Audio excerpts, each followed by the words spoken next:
नाम सतनाम हरि हरि हरि। हरि सोहीरा छाड़ के और करे आन की आस, वे नर तो जग जाएंगे सतभाषे रविदास। तो ऐसा चाहूँ राज मैं जहाँ मिले सबन को अन्न, छोट बड़ो सब सम बसे रविदास रहे प्रसन्न। तो प्रेम पंथ की पाल की रविदास बैठियो आय, साचो स्वामी मिलन को आनंद कयो न जाए। तो आदि अपने इष्ट की और मन में धरिए आस, और देव न पूजिए पूजिए गुरु रविदास। जपो जी सतनाम हरि हरि हरि। शब्द 97 और पेज नंबर 158। वाणी सतगुरु रविदास महाराज जीओ की। एक ओंकार सतगुरु प्रसाद।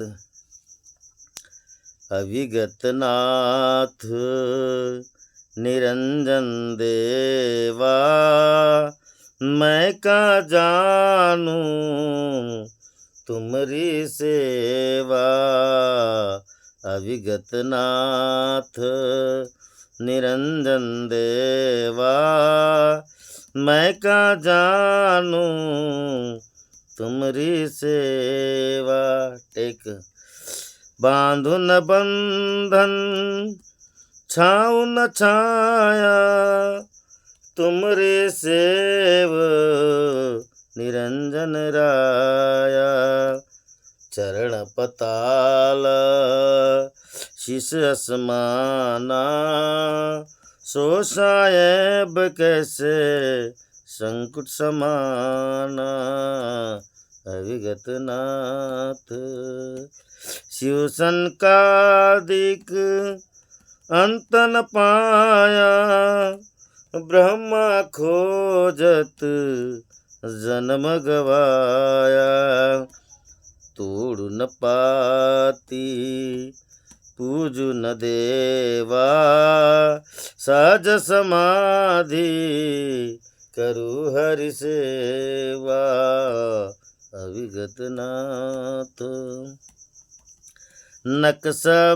नक प्रमेय नक प्रसेद, जाके सुरसरी धारा।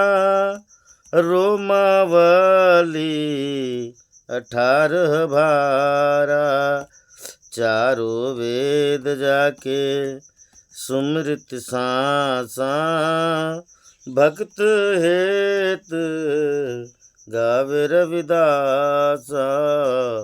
अविगत नाथ निरंजन देवा, मैं का जानू तुमरी सेवा। जपो जी सतनाम सतनाम हरि हरि हरि। आज पावन पवित्र वाणी में सद्गुरु रविदास महाराज हमें उपदेश देते हैं कि आज हमें परमात्मा की सेवा कैसी करनी है, कैसी सेवा करनी है। क्योंकि दुनिया के आडंबरों में सेवा का बहुत बड़ा स्थान है, मगर अपने आंतरिक भाव से सेवा कैसी करनी है यह रविदास महाराज आज समझाते। कहते कि अविगत नाथ निरंजन देवा। अविगत यानी जिसकी कोई गत ना हो सके, कोई उसे विभाजन ना कर सके, उसकी कोई दशा ना बना सके। जैसे हम 5 तत्व के भांडे हैं, हमारी कोई ना कोई जैसे तैसे दशा बना देगा शरीर की, ऐसा गुण है। और परमात्मा निर्गुण है। अपने शरीर में जो परमात्मा है वो निर्गुण है। वह कैसा? अविगत है। नाथ मतलब नाथ होके नाथ। निरंजन यानी कभी उसका कोई रंजन ना कर से। देवा यानी सर्व शिरोमणि। जैसे रविदास महाराज ने बोले, संत उतारे आरती देव शिरोमणि।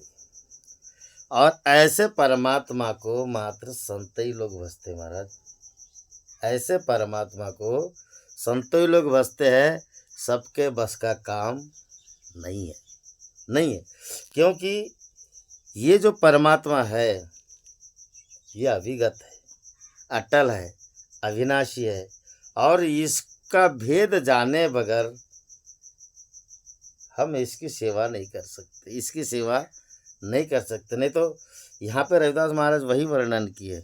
जैसे उदाहरण के लिए अभी एक उदाहरण परसों में अपन ने दिए थे, मन मेरो सत्स्वरूप विचार में,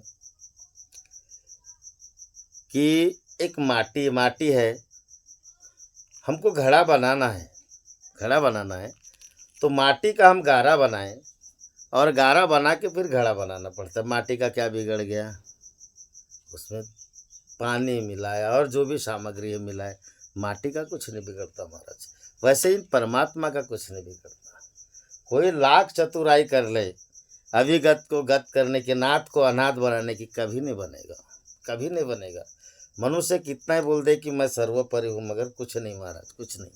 ठीक उस जब घड़ा बनता है और घड़ा फूटता है तो माटी का नुकसान हुआ कि घड़े का, माटी का बिगड़ा कि घड़े का, घड़े का बिगड़ा, घड़े का बिगड़ा महाराज।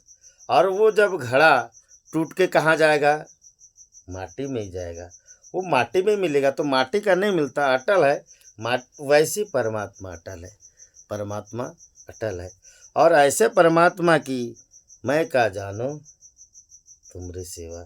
रविदास महाराज कहते कि प्रभु मैं क्या जानूं कि आपकी सेवा कैसे करना है, मुझे नहीं आता है। तो क्या आता है, एकमात्र सुमरन आता है, एकमात्र प्रभु का भजन आता है, प्रभु का भजन आता है। क्योंकि रविदास महाराज, कबीरदास महाराज, इन्होंने क्या किया, भजन किया। जैसे अब कैसे छूटे राम नाम रट लागी, ये राम नाम की रट लगी है प्रभु, मुझे सेवा नहीं आती, मुझे सुमरन आता है, और मुझे सुमरन में ही मुझे आपका जीवन, अपना जीवन बिताना है, आपके सुमरन में ही बतन, मुझे अन्य बाह्य आडंबरों की सेवा नहीं आती। आइए रविदास महाराज कैसी सेवा की बात करते हैं। बांधो न बंधन, छाऊ न छाया। परमात्मा तो निर्बंध है महाराज, निर्बंध है। बंदे को बंदा मिले छोटे कवन उपाय, सेवा करो निर्बंध की पल में ले छुड़ा। परमात्मा निर्बंध है, अब उसे हम कौन सा बंधन बांधे। और बाह्य आडंबर से अगर हमें कोई अगर बंधन, जैसे धागा बांध देते हैं, हमारे बाबा जी का था हवन पूजन करते, इस बंधन में कौन बंधा है महाराज, कौन बंधा है, कौन बंधा है। रोज बांधे रोज छोड़े, रोज बांधे रोज छोड़े, तो कौन बंध गया। और रविदास महाराज वही बात कहते कि बांधो ना बंधन प्रभु, मैं आपको बांध नहीं सकता, क्योंकि आपका स्वरूप विराट है, विराट स्वरूप है आपका, आपको आज तक किसी ने नहीं बांध पाया। छाऊ न छाया, लोग बड़े बड़े मंदिर बना के वहाँ पे भगवान की मूर्ति का स्थापना करते हैं और गुम्बज बनाते, छत लगाते कि देखो ये मेरे प्रभु के ऊपर में छाया। मगर रविदास महाराज कहते हैं कि आप इतने विशाल स्वरूप वाले हो कि आपके ऊपर कौन छाया कर सकता है, कौन छाया कर सकता है। आप जगत पे छाया करने वाले, जगत को बांधने वाले, आपको कौन बांध सकता है, आपके ऊपर कौन छाया कर सकता है। रविदास महाराज कहते हैं कि देखिए परमात्मा की आज यहाँ पे जो सेवा है वो कैसी होनी चाहिए।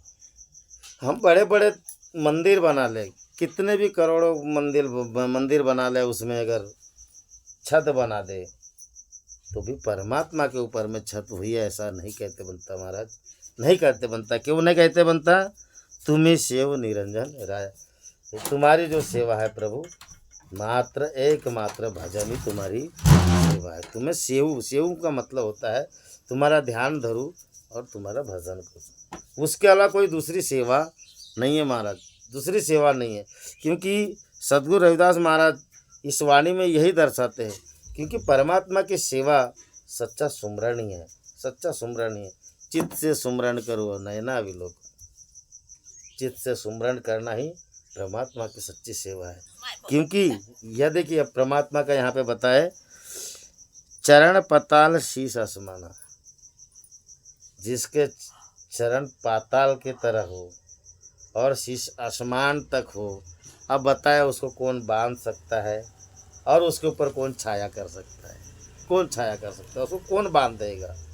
भला जब वो उसको कोई बांध नहीं सकता, उसके ऊपर कोई छाया नहीं कर सकता, इतना विराट स्वरूप वाला परमात्मा है। तो महाराज फिर उसका सुमरण कैसे होगा? तो उसका सुमरण एकमात्र हरि नाम है, उसका सुमरण ही एकमात्र हरि नाम है, क्योंकि वो अविगत है, नाथ निरंजन देवा, अविगत है, अटल है, अविनाशी है। और उसका अगर कोई बांधने की, उसको अगर कोई बांधो न बंधन छाओ न छाया, तो उसको कोई इस तरह से कोशिश करे तो वो हाथ में नहीं आएगा। वो कब आएगा महाराज? एकमात्र प्रभु के भजन से ही हाथ में आएगा, प्रभु के भजन से हमारे पकड़ में आएगा और हमारी सेवा होगी, अन्यथा सेवा नहीं हो सकती। सो ठाकुर कैसे संपुट समान। फिर भी जो चरण पताल के तरह है, शीश आसमान के तरह है उस परमात्मा के, तो भी वो मालिक हमारे अंदर में संपुट समान विराजमान है। इतने बड़ी सृष्टि को बनाने वाला, इतने प्रत्यक्ष दुनिया को दर्शाने वाला, वो हमारे अंदर में संपुट समान है, संपुट समान हमारे हृदय, हमारे घट के अंदर में विराजमान है, हृदय के अंदर में विराजमान है, संपुट के समान है। जैसे तुकाराम महाराज ने उसको बोले कि मोतियाचे परी तेज नीचे दसे द्वारे निज रूप, और रविदास महाराज ने बोल दिया कि बट्टे के बीज जैसा आकार, पसरिए तीनों लोग प्रसार, जहाँ से उपजा तहाँ समाई, सहज सुनने में जाए पाई। बट्टे के बीज जैसा आकार है महाराज, संपुट के समान, मतलब इतना सूक्ष्म, इतना विशाल रूप वाला परमात्मा, इतना सूक्ष्म स्वरूप लेकर के हमारे अंदर में विराजमान है, हमारे अंदर में विराजमान है। हमें उसे प्राप्त करना पड़ेगा। जब तक कि हम उसे प्राप्त नहीं करेंगे महाराज, हमारी सेवा सफल हुई ऐसा नहीं बनता, हमारी सेवा सफल होगी ऐसा कहते नहीं बनता। क्योंकि रविदास महाराज आज यही उपदेश देते, शिव सनकाधिक अंत न पाया। शिव, महेश, सुरेश, गणेश, इनने कभी उसका पार नहीं पाए, कभी नहीं। यहाँ तक कि शेष भी, जिसके भगवान को पाने के लिए भजन करते करते उसकी जीवा फट गई बीच में से, फिर भी उसका अंत नहीं पाया, उसका अंत नहीं पाया महाराज। सद्गुरु रविदास महाराज यही दर्शाते कि ऐसा विराट स्वरूप वाला, ऐसा अनंत परमात्मा को पाने के लिए महाराज हम कैसी सेवा करें। रविदास महाराज कहते इतना अनंत अंतर्यामी की मैं कैसी सेवा करूं। और ऐसे परमात्मा की सेवा करने के लिए ब्रह्मा खोजत जन्म गवाया, ब्रह्मा जी भी अपना जन्म खो गए, अपना जन्म खो गए, अपना ब्रह्मा जी भी अपना जन्म खो गए, मगर उस परमात्मा की खोज नहीं कर पाए, परमात्मा की खोज नहीं कर पाए। सृष्टि के रचना में कबीर साहब ने इसका वर्णन किया, 4 वेद में 1 वेद ब्रह्मा जी ने पढ़ा था और फिर थक गया, बोले कहाँ खोजने जाऊँ, खोजते खोजते रह गया, मगर तीनों वेद को नहीं पढ़ा महाराज।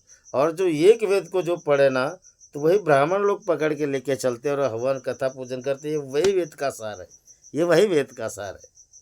रविदास महाराज ने यानी सामवेद, अर्धुर्वेद, अर्थवेद और 4 वेद है, सामवेद, अर्थवेद, अजुर्वेद और एक कोई भी वेद, ऐसे 4 वेद है। 4 वेद में से एक वेद ये है जहाँ से उन्होंने पकड़ के रखा है।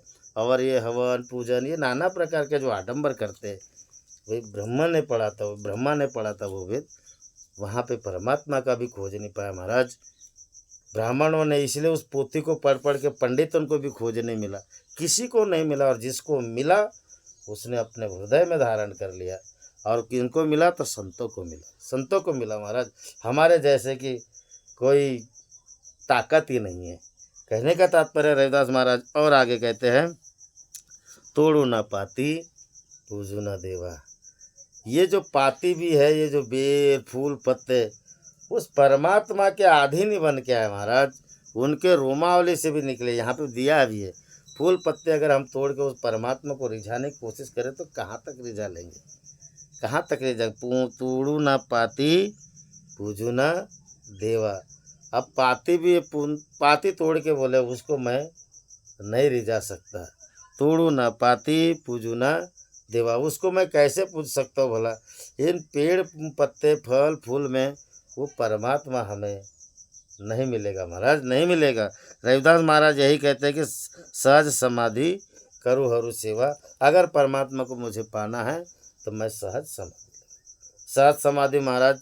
शून्य मंडल में तेरा वास, ताथे जाओ में रहत उदास, कह रविदास निरंजन ध्याऊँ एक घड़ी जाहूँ बहुरी नौ। मतलब सहज समाधि जब तक कि हम नहीं करेंगे महाराज, जब तक कि सदगुरु के शरण के माध्यम से इसको नहीं जानेंगे, तब तक कि हमारी समाधि भी लगेगी। ऐसा कहते नहीं आता। सहज समाधि मतलब सरल रास्ता लेके जब तक कि नहीं चलेंगे, तब तक कि हमें इस परमात्मा के दर्शन नहीं होंगे। और परमात्मा अगर के दर्शन नहीं होंगे तो महाराज हम पूजा कैसी कर लेंगे, हम सेवा कैसी करेंगे। हम जब तक के जानेंगे नहीं, हम तब तक के सेवा कैसी करेंगे। और ये लोग दुनिया में जानते नहीं भगवान क्या है, जानते ही नहीं, और सेवा करने चले। सेवा कर नाना प्रकार के आडंबर करेंगे, बेल फूल पाती, हमका क्या क्या लगता है पता नहीं, उन्हीं को जाने और वो जाने बाबा। हम तो करते नहीं तो हमको समझता भी नहीं, हमको समझता भी नहीं। तो नाना प्रकार के धूप दीप अगरबत्ती, रविदास महाराज स्पष्ट बोले, अगर मैं फूल चढ़ाता हूँ तो भौरे का जूठा, दूध चढ़ाता हूँ बछड़े का जूठा, चंदन लगाता हूँ भौरे का जूठा, सांप का जूठा। तो कहने का तात्पर्य ये सब धूप दीप बेंद ही बासा कैसी पूजा कराऊँ तोरी दासा। तो रविदास महाराज कहते कि बेटा इससे आडंबर से निकल के तुम सच्चे में आओ, सहज समाधि में आओ। सहज समाधि में ही जा कर के हम परमात्मा को जब तक के नहीं जानेंगे महाराज, तब तक कि हमारी सेवा सफल होगी ऐसा कहते नहीं बनता, ऐसे कहते नहीं बनता। आगे रविदास महाराज कहते नक सप्रेद नक प्रसेद जाके सुरसरी धारा। उस परमात्मा के नखून के पसीने से, प्रसेद यानी पसीना, पसीने से गंगा बहती है महाराज, गंगा बहती है। और उस गंगा की से रोमा वाली 18 भारा, उस गंगा से रोमा वाली 18 मतलब रोम से, उस परमात्मा के रोम से, पसीने के रोम से 18 वनस्पति का निर्माण हुआ, 18 वनस्पति का निर्माण हुआ। और वो 18 भी वनस्पति अगर आप चढ़ा दोगे महाराज तो भी आपकी सेवा हुई, ऐसा नहीं है। इसलिए रविदास महाराज कहते कि बेटा बाह्य आडंबर में ना फंसे, बाह्य आडंबर में फंसोगे महाराज तन मन आपका पवित्र नहीं होगा, नहीं होगा। क्योंकि बाह्य आडंबर में मनुष्य बाह्य ही पूजा करेगा, बाहर की ही पूजा करेगा, भीतर की पूजा में नहीं आओगे। और जिस दिन भीतर की पूजा में आओगे महाराज, उस दिन बाह्य आडंबर आपको फीका लगेगा, फीका लगेगा। क्यों? क्योंकि उसका कारण है, क्योंकि परमात्मा कैसा है, विगत नाथ निरंजन देवा। परमात्मा कैसा है, बाहर का है ही नहीं, अपने भीतर का ही है। और भीतर अंदर देखा सो बाहर देखा। अगर हमने भीतर में सही में जाने तो हम बाहर भी जान लेंगे, बाहर भी जान लेंगे। मगर जब तक हमने भीतर नहीं जाने महाराज, और बाहर हम कितनी पूजा करें, हमारी पूजा असफल है, पूजा असफल है, हमारी सेवा असफल है। चारों वेद जाके सुमरत सासा। देखिए यहाँ पे चारों वेद जाके श्वास श्वास में उस मालिक का नाम जपते। क्यों जपते हैं? क्योंकि वेदों ने, परमात्मा की श्वास ही वेद है महाराज, परमात्मा की श्वास ही वेद है। इसलिए वो चारों वेद भी पल पल में, श्वास श्वास में उस मालिक का नाम जपते हैं। जैसे आप ओम में आइए, ओम से चारों वेद का निर्माण हुआ। महातत्व से ओंकार, अनादि से महातत्व है, महातत्व से ओंकार, पंचभूत संयोग से ये उत्पन्न हुए संसार। ये संसार पंचभूत संयोग से हुआ, अनादि से महातत्व हुआ, महातत्व से ओंकार हुआ। और उस ओंकार में जब चारों वेद, मतलब महाराज जो ओम का आकार है वो चारों वेद का है। और जो अर्ध मात्रा है, अर्ध मात्रा उसके ऊपर जो बिंदु है वो परमात्मा है, वो परमात्मा। तो उस परमात्मा को जानने के लिए वेद भी श्वास श्वास में सुमरण करते, उपनिषद भी परमात्मा का ही है। मगर जिसने उसको लखा महाराज, जिसको उसका अर्थ मालूम हुआ वो सही राह बताएगा, और जिसने लखा नहीं और उसको अर्थ मालूम नहीं, फिर वो उनका भी अर्थ का अनर्थ कर देगा, अर्थ का अनर्थ हो जाएगा। और भक्ति हेत गावे रविदास, मतलब रविदास महाराज कहते कि प्रभु मैं जो आपका सुमरण करता हूँ वो भक्ति के लिए करता हूँ, भक्ति के लिए करता हूँ। क्योंकि भक्ति प्रेम भक्ति है महाराज, भक्ति से ही मनुष्य के जीवन का कल्याण है। साधु संगत बिन भाव न उपजे, भाव बिन भक्ति न हो तेरी। रविदास महाराज कहते हैं कि बेटा अगर भक्ति करना है तो साधु संगत के बगैर हमारे अंदर में भाव नहीं उपजता महाराज। भाव के बगैर भक्ति नहीं होगी। तो हमें संतों की शरण के माध्यम से ही अगर हम भक्ति करते तो हमारी भक्ति सही है। क्योंकि उन्होंने क्या किया, उन्होंने सच्चे परमात्मा की भक्ति की। और वही संतों लोग हमें भक्ति ही दर्शाते हैं, दूसरा कुछ नहीं देते। जो पाते हैं वो देते हैं, जो पाते हैं वो देते हैं, और लेते कुछ नहीं महाराज, लेते कुछ नहीं। अगर लेंगे आपसे तो आपका अभिमान लेंगे, लेंगे आपसे तो काम क्रोध विकार लेंगे, लेंगे आपसे तो आपके अवगुण को हरेंगे और सद्गुण को प्रदान करेंगे। सद्गुण को प्रदान करे बगैर भक्ति आपको समझ में नहीं आएगी। भक्ति तब तक हमको समझ में नहीं आएगी। कारण कि तन मन अर्पो पूजू चराऊँ, गुरु प्रसाद निरंजन पाऊँ। जब तक कि हम अपने तन मन धन को नहीं अर्पण करेंगे और तब तक हम गुरु प्रसाद नहीं देंगे। गुरु प्रसाद का मतलब ही है परमात्मा को देना। जो अविगत नाथ निरंजन देवा है, ये गुरु ही प्रदान करते हैं, और कोई दूसरा नहीं, और कोई दूसरा नहीं, क्योंकि वो संपुट के समान है ना। और जो संपुट के समान है वो वो गुरु ही हमें देते हैं। और जब गुरु हमें संपुट के समान परमात्मा को देते हैं महाराज, तो उन्हीं की सेवा, उन्हीं की भक्ति करने लगा। ये भक्ति ही एक सेवा है, ये बाह्य आडंबर सेवा नहीं है, भक्ति सेवा है। और ऐसे भक्ति को करने के लिए महाराज हमें सद्गुरु के शरण के बगैर ये भक्ति नहीं होगी। और इसके तक पहुँचने के लिए हमें संत मदद करते हैं, गुरु मदद करते हैं। तो गुरु की कृपा से ही अविगत नाथ निरंजन देवा हम इनको पा सकते हैं, अन्यथा हमारे बस का काम नहीं है। क्योंकि गुरु प्रसाद निरंजन पाओ, गुरु की प्रसाद ये गुरु। अच्छा, संतों ने अपने गुरु से जो लिया वही देते हैं महाराज। इसी को बोला गुरु का प्यारा नाम। गुरु का नाम ही परमात्मा है, गुरु का मंत्र ही परमात्मा का नाम है। तो ऐसी भक्ति करें महाराज, ये दुनिया भर के आडंबर की भक्ति ना करते हुए ऐसे सच्ची परमात्मा की भक्ति करें। ये परमात्मा आपके जीवन को, हमारे जीवन को वास्तव में सुंदर बनाएंगे। कारण है इन्होंने स्पष्ट बात बोली है कि भक्त हित गावे रविदास। बोले मैं भक्ति के लिए भजन कर रहा हूँ, मुझे दूसरा कोई काम नहीं है, मैं भक्ति के लिए भजन कर रहा हूँ। और भजन जिसने नहीं किया महाराज, उसकी भक्ति होगी ऐसा नहीं है। इसीलिए भजन करो, परमात्मा का सुमरण ही भजन है। भजन करो, क्योंकि भजन भी न रहे पशु समान। भजन वही व्यक्ति करता है जो ऐसे परमात्मा की परख होती है, नहीं तो सबको भजन नहीं आएगा महाराज, सबको नहीं आएगा। अगर आपको भजन करना है, पहले परमात्मा की परख कीजिए, और परमात्मा की परख करने के बाद फिर भजन कीजिए। देखिए आपके जीवन में जीवन निहाल हो जाएगा, आपका अंतःकरण पवित्र हो जाएगा। नहीं तो अंतःकरण पवित्र भी नहीं होगा, क्योंकि भक्ति ही सबसे बड़ा है धन मेरा भक्ति भजन। कहता झाड़ूदास संत सुनो प्यारे, भक्ति क्यों बड़ा धन है? क्योंकि भक्ति से ही निर्भजन है, भक्ति ही भजन है महाराज। और भजन के लिए ही भक्ति की जाती है, और जिससे परमात्मा को रिझाया जाता है। और अविगत नाथ निरंजन देवा मैं का जानू, तुम्हारी सेवा जपो जी सतनाम सतनाम, हरि हरि हरि। बोलो संत शिरोमणि रविदास महाराज की जय, बोलो सच्चिदानंद सतगुरुदेव भगवान की जय, बोलो प्रभु जी बाबा झाड़ूदास की जय, बोलो सनातन धर्म की जय, बोलो सबके माता पिता की जय। हरि हरि हरि। जय गुरुदेव, धन गुरुदेव।